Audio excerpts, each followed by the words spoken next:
ग्रामीण महिला विद्यापीठ के जीएमवी एकलव्य यूट्यूब चैनल पर आपका स्वागत है। कक्षा 12 विषय इतिहास पार्ट 2। हमने अभी तक की वीडियो में गुप्त काल तक अध्ययन किया। श्री गुप्त, घटोत्कच, चंद्रगुप्त प्रथम, समुद्रगुप्त, चंद्रगुप्त द्वितीय, कुमारगुप्त, स्कंदगुप्त, ये प्रतापी शासक हुए गुप्त काल के। फिर उसके बाद में दूसरी वीडियो में हमने कला, साहित्य, विकास आदि के विकास के बारे में बताया। आज हम हर्षवर्धन यानी गुप्त काल के बाद कौन सा वंश का शासक हुआ? पुष्यभूति वंश। उसमें प्रतापी शासक हुआ हर्षवर्धन।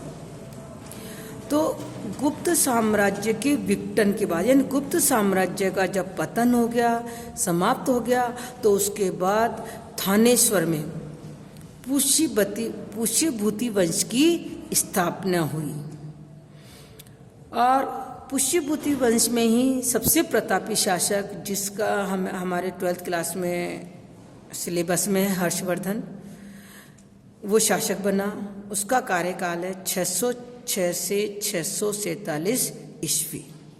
यानी हर्षवर्धन, पुष्यभूति वंश और 606 से 647। ये एक प्रतापी शासक था जिसने उत्तर पूर्वी भारत पर अधिकार किया। तो अब हम सबसे पहले हर्षवर्धन की विजयों के बारे में पढ़ेंगे। तो हर्ष के साम्राज्य की, अब किसी भी साम्राज्य की जानकारी प्राप्त करें तो उसके पहले उसकी जानकारी किससे प्राप्त करी इतिहासकारों ने, जो हमको लिखा हुआ मिला है। तो उसके स्रोत है वही, जैसे मौर्य काल के थे, गुप्त काल के थे, वही अभिलेख। एक जो उनके प्रसिद्ध कवि था बाणभट्ट, उसने हर्षचरित और कादम्बरी ग्रंथों की रचना की। तो बाणभट्ट के हर्षचरित से भी हर्षवर्धन की शासनकाल के बारे में जानकारी मिलती है। और जानकारी मिलती है जो हर्षवर्धन के समय चीनी यात्री हेनसांग भारत आया था, उसने अपने जो बुक्स लिखी उसमें जो वर्णन किया है हर्षवर्धन के समय के शासनकाल के बारे में, उससे भी हर्षवर्धन के बारे में, शासनकाल के बारे में जानकारी प्राप्त होती है। तो हर्ष के बारे में जानकारी प्राप्त करने के स्रोत अभिलेख, बाणभट्ट द्वारा रचित ग्रंथ हर्षचरित्र और कादम्बरी, और हेनसांग द्वारा लिखित विवरण। अब हम आते हैं विजयों पर। तो हर्षवर्धन ने सबसे पहले बंगाल के गौड़ शासक शशांक पर आक्रमण कर उस पर अधिकार किया। तो 606 में शासक बनते ही सर्वप्रथम उस पर आक्रमण किया और शशांक की शक्ति को सीमित किया। अब इसमें कूटनीति का प्रयोग करा हर्षवर्धन ने। क्या प्रयोग करा कि जो कामरूप का शासक था भास्कर वर्मा, उसके साथ समझौता किया, जिससे शशांक की शक्ति कम हुई और उसने उसकी अधीनता स्वीकार करी। दूसरा है वल्लभी पर आक्रमण। वल्लभी पर आक्रमण में 630 से 633 के बीच। अब 606 में तो कौन है? बंगाल पर विजय, शशांक पर। अब वल्लभी 630 से 633 के बीच वल्लभी नरेश, कौन था उस समय नरेश? ध्रुवसेन द्वितीय, बालादित्य को पराजित किया, जो चालुक्य से युद्ध का पूर्व चरण था। यानी चालुक्य से युद्ध के पहले चरण में पहले वल्लभी नरेश को हराया। बाद में हर्ष ने वल्लभी से वैवाहिक संबंध, यानी संबंधों को प्रगाढ़ करने के लिए हर्षवर्धन ने फिर उनसे वल्लभी से क्या कर लिए? वैवाहिक संबंध स्थापित कर लिए। फिर है पंच भारत की विजय। तो इसके बारे में किससे जानकारी पता चलती है? पंच भारत के बारे में हेनसांग के विवरण के अनुसार कि 6 वर्ष की अवधि में निरंतर युद्ध करते हुए किस किस पर अधिकार किया हर्षवर्धन ने? पंजाब, कन्नौज, बंगाल, बिहार, उड़ीसा। पंजाब, कन्नौज, बंगाल, बिहार व उड़ीसा पर विजय प्राप्त की। किसने? हर्षवर्धन ने। किससे पता चलता? हेनसांग के विवरण के अनुसार। उत्तरी भारत पर विजय प्राप्त की।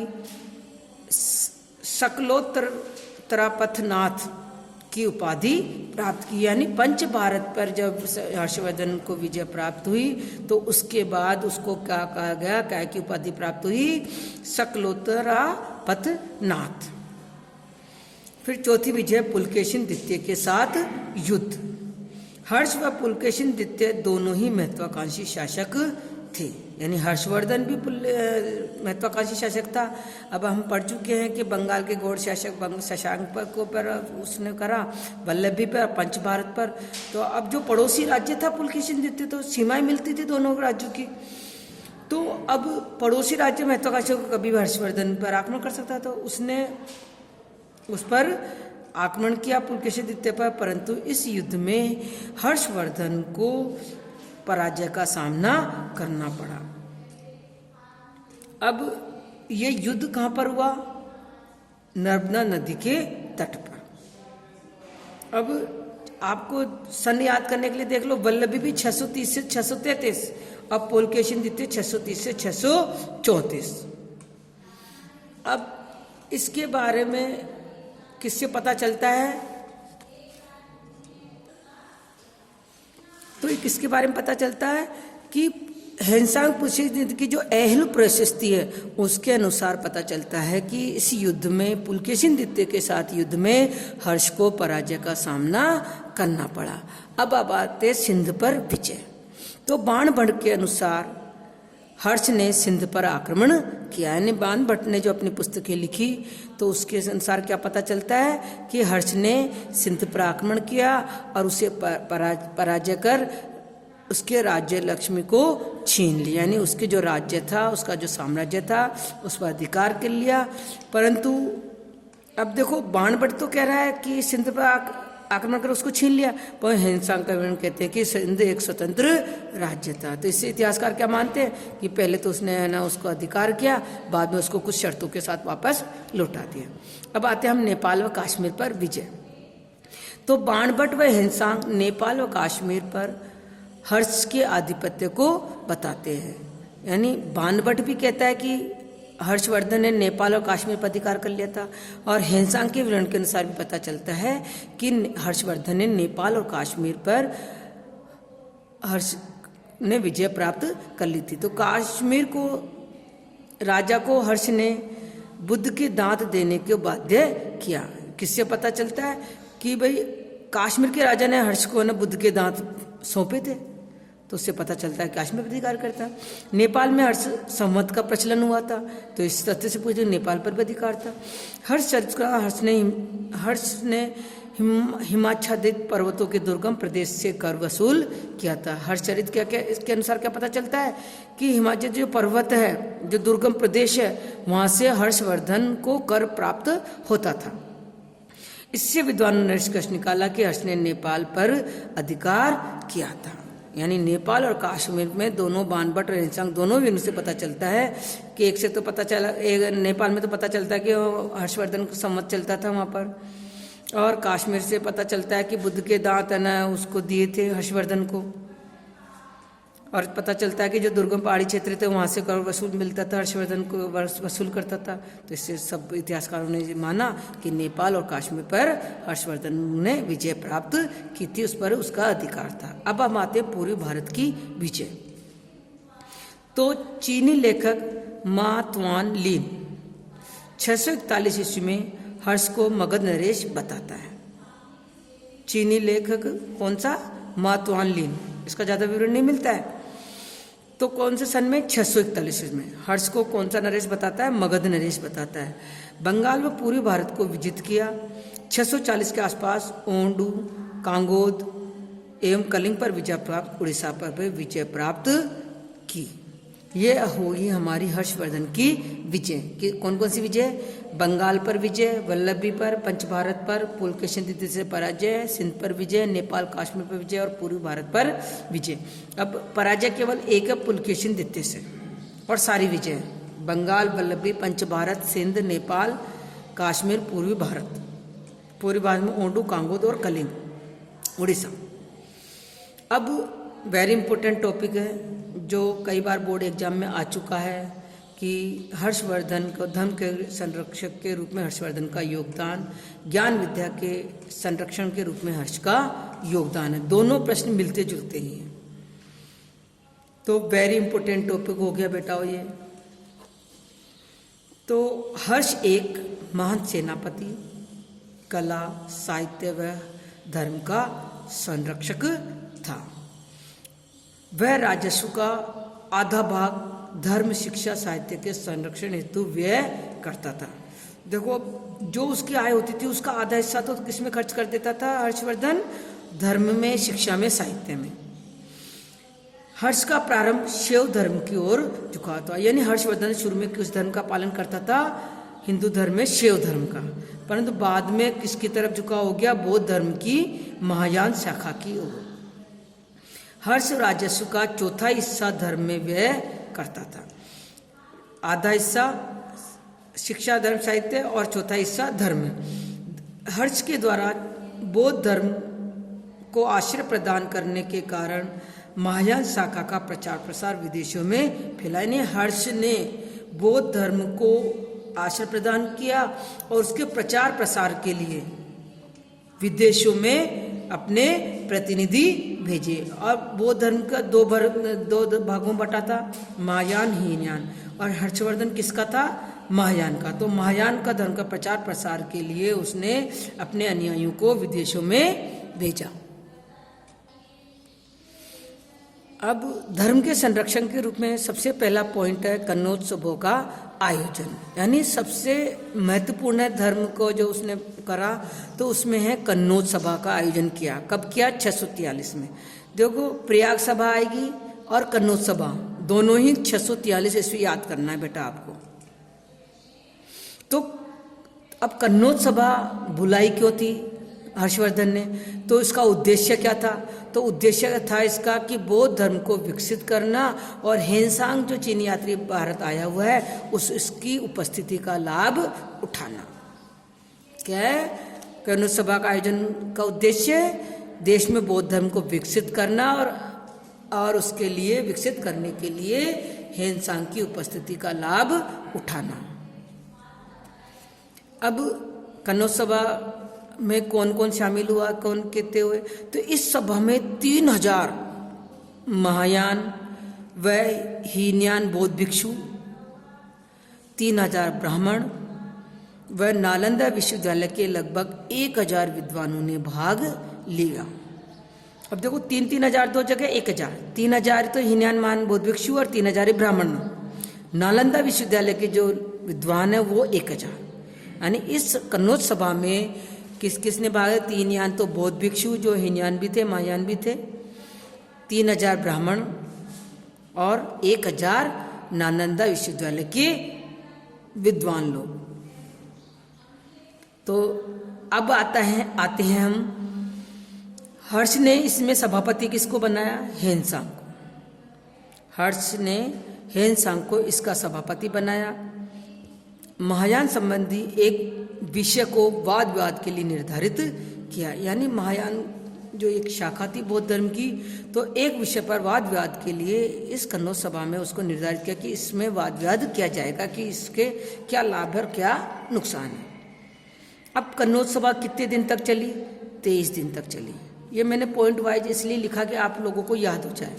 भाई पहले तो किस उद्देश्य क्या था, किस किस ने भाग लिया, सभापति किसको बनाया, वाद विवाद का बिंदु, और कितने दिन तक चली और किस तरह से कन्नौज सभा का आयोजन हुआ। तो आयोजन में एक सोने की बुद्ध की मूर्ति बनवाकर 100 फुट ऊंचे स्तंभ पर रख दी गई। अब आप भी जानते हो कि अब हम लोग कीर्तन वगैरह कराते हैं तो उसमें पहले भगवान का स्टेज पर रखते हैं। तो उस समय हर्षवर्धन ने भी कन्नौज सभा में राजा के ही बराबर एक सोने की बुद्ध की मूर्ति बनवाई और स्टेज होता है वैसे ही 100 फुट ऊंचे एक स्तंभ पर भी उस मूर्ति को रखा गया। इसी तरह 3 फुट ऊंची मूर्ति और बनवाई गई। जैसे एक राजा के बराबर सोने की मूर्ति बनवा के 100 फुट ऊंचे स्तंभ पर रख दी गई। अब वो 100 फुट ऊंचे स्तंभ पे तो कोई हाथ आएगी नहीं, तो इस तरह इसलिए पूजा करने के उद्देश्य से, सम्मान देने के उद्देश्य से 3 फुट ऊंची और 3 मूर्तियां बनाई गई, जिसे रोजाना जुलूस में उठाया जाता था, यानी उसको झुलाया जाता था मूर्ति को, 3 फुट ऊंची मूर्ति को, जिसमें 20 राजा व 300 हाथी होते थे। यानी जुलूस निकाला जाता, उस जुलूस में उस मूर्ति को उठाया जाता और उसमें कौन कौन भाग लेते थे जुलूस में? 20 राजा और 300 हाथी, यानी रथ होते थे। राजा हर्ष खुद उस छत्र को उठाता था, यानी मूर्ति के ऊपर जो छत्र लगाया जाता है, भगवान के ऊपर जो छत्र चढ़ते हैं, तो उस राजा उस छत्र को उठाता था। तो कन्नौज सभा बेटा समझ में आया आपको? 2 नंबर का प्रश्न भी आ सकता है, 4 नंबर का प्रश्न अलग से आ जाए कन्नौज सभा का। तो सबसे मेन पहले तो उद्देश्य है कि बौद्ध धर्म का विकास करना और हेनसांग की उपस्थिति का लाभ उठाना। नंबर 2, कौन कौन ने भाग लिया? 3,000 तो बौद्ध भिक्षु, जिसमें हीनयान महायान दोनों के थे, 3,000 ब्राह्मण और 1,000 विद्वान। नंबर 3, हिंसांग को सभापति बनाया गया और महायान संबंधी कोई एक विषय था, उसके लिए विवाद को चुना। नंबर 4, कन्नौज सभा कितने दिनों तक चली? 23 दिन तक चली। नंबर 5, एक तो राजा के बराबर एक सोने की बुद्ध की मूर्ति बनाकर 100 फुट ऊंचे स्तंभ पर रख दी गई। एक 3 फुट ऊंची मूर्ति बनाई गई, उसे रोजाना जुलूस में उठाया जाता था। उसे 20 राजा और 300 हाथी जुलूस में होते थे। राजा खुद छत उठाता था। ये आपकी कन्नौज सभा के 5 पॉइंट हो गए। अब आता है छोटे छोटे 2 पॉइंट हैं जो इनमें भी क्लियर होते हैं। बौद्ध मठों तथा विहारों का निर्माण। अब जब हर्षवर्धन ने बौद्ध धर्म का प्रचार प्रसार करा तो उसके लिए फिर उन्होंने उनका मठों का निर्माण भी करवाया, विहारों का निर्माण भी करा। तो जब कन्नौज सभा का आयोजन किया तो वहाँ पर ही उन्होंने गंगा के तट पर एक विशाल विहार को इसी समय बनाया था। हर्ष के संरक्षण प्रयासों से ही महायान बौद्ध धर्म देश विदेशों में पहले बता चुके। हर्ष ने बौद्ध विहारों स्तूपों का निर्माण कराया और दान किया, काफ़ी दान किया। लास्ट में आप पढ़ोगे कि बौद्ध ने खुद ने, हर्षवर्धन ने इतना पूरा दान कर दिया प्रयाग सभा के अंत में कि है ना, उसने खुद ने शरीर का वस्त्र अपनी बहन राजश्री से मांग कर पहना। अब आता है दान दक्षिणा। हर्ष उदारता पूर्वक विभिन्न धर्मों के अनुयायियों को दान दिया करता था। हर्ष प्रत्येक 5वें वर्ष में प्रयाग महामोक्ष परिषद का आयोजन करता था, यानी हर 5 साल में एक बार दान का कार्यक्रम होता था, जिसे कहा जाता था प्रयाग महामोक्ष परिषद, जिसमें विभिन्न धर्मों के देवी देवता पूजा की जाती थी। विभिन्न धर्मावलंबियों को दान दिया जाता था। यानी एक चारित्रिक विशेषता में हर्षवर्धन की देखते हैं तो धार्मिक सहिष्णुता का पालन, यानी ये नहीं कि खाली महायान उनको बौद्ध धर्म पसंद आ गया तो बौद्ध धर्म के बारे में प्रचार प्रसार, वो हिंदू धर्म सभी धर्मों का आदर करता था, सभी धर्मों को के बारे में विचार विमर्श करता था, सभी धर्मावलंबियों को दान देता था। प्रयाग सभा का आयोजन। अब मैंने पहले आपको बताया कन्नौज सभा, अब दूसरा बात है प्रयाग सभा जो हर 5 साल में होती थी। 643 ईस्वी में हर्ष ने प्रयाग में एक और सभा मोक्ष परिषद का आयोजन किया। 643 कन्नौज सभा है बेटा, देखो सन का ध्यान रखना, और 643 ही प्रयाग सभा का है। 643 की सभा छठी सभा थी। 643 की जो उसके कार्यकाल के दौरान जो सभा थी वो छठी सभा थी। वे 606 में सिंहासन पर बैठा। उसके बाद जो 643 की जो प्रयाग सभा हुई वो कौन सी हुई थी? छठी। गंगा यमुना के किनारे पर यह सभा आयोजित हुई थी। इस सभा में 18 मित्र 5 लाख से भी अधिक व्यक्ति उपस्थित हुए थे। यानी जो हर्षवर्धन के जो मित्र थे वो 18 मित्र और 5 लाख से भी अधिक व्यक्ति। अब इसको प्रयाग सभा को समझने के लिए मैंने आपके लिए करा पहला दिन, दूसरा दिन, तीसरे दिन, यानी पहले दिन क्या करा, दूसरे दिन, तीसरे दिन क्या हुआ, चौथे दिन क्या हुआ, छठे दिन क्या। अब पहले दिन बुद्ध की मूर्ति रखी गई और लोगों में असंख्य वस्त्र और बहुमूल्य वस्तुएं बांटी गई। पहले दिन जो प्रयाग सभा का आयोजन हुआ उसमें क्या, बुद्ध की मूर्ति रखी गई और असंख्य वस्त्र और बहुमूल्य वस्तुएं बांटी गई। दूसरे तीसरे दिन क्रमशः सूर्य की मूर्तियों का सम्मान किया गया, यानी वही हिंदुओं का आ गया और वही दान दक्षिणा दी गई। चौथे दिन बौद्ध भिक्षुओं को दान दिया गया। छठे दिन ब्राह्मणों को दान दिया गया। जैन धर्म अन्य धर्मों के अवलंबियों को 10 दिन तक दान दिया गया। अगले 1 महीने निर्धन अनाथ दिव्यांग लोगों को सहायता दी गई। अगले 1 महीने तक ये कार्यक्रम चलता रहा। यह सब 75 दिन में संपन्न हुआ। यानी प्रयाग सभा चली, वो कितने दिन तक चली? 75 दिन। कन्नौज सभा 23 दिन। तो हेनसांग क्या कहता है कि अब तक 5 वर्ष का संचित धन व्यय हो चुका था। भाई हेनसांग ने जब ये देखा तो हेनसांग क्या लिखता है कि प्रयाग जो छठी सभा हुई थी प्रयाग सभा की 5 वर्ष का जो संचित धन था वो सब समाप्त हो गया और सब कुछ दे चुकने के बाद अपनी बहन राजश्री को बुलाकर, मैंने आपको बताया पहले भी कि अपने वस्त्र मांगकर उसने धारण किया और वहां से चलते, यानी सब कुछ दान दे दिया उसने। तो ये सब हमने पढ़ा भी, जिससे अपन को उसकी विशेषता क्या आई, धार्मिक सहिष्णुता को प्रोत्साहन। अपने प्रयाग सभा में देखते हैं कि उसने ब्राह्मणों को भी दान दिया, तो जैन को भी दान दिया, तो बौद्धों को भी दान दिया, सबको सम्मान करता था। तो प्रयाग कन्नौज आदि सभाओं के माध्यम से विभिन्न धर्मावलंबियों को एक जगह लाकर धर्म सहिष्णुता सामाजिक एकता का सूत्रपात किया। किसने? हर्षवर्धन ने। हर्ष प्रत्येक 5वें वर्ष में प्रयाग मोक्ष परिषद का आयोजन करता था, जिसमें विभिन्न देवी देवताओं की पूजा की जाती थी तथा दान दिया जाता था। इस प्रकार हर्ष ने धार्मिक सहिष्णुता, सद्भाव को प्रोत्साहन दिया और मानवता का संदेश प्रसारित किया। अब अगले वीडियो में हम ज्ञान और विद्या के संरक्षण के रूप में हम इसका अध्ययन करेंगे।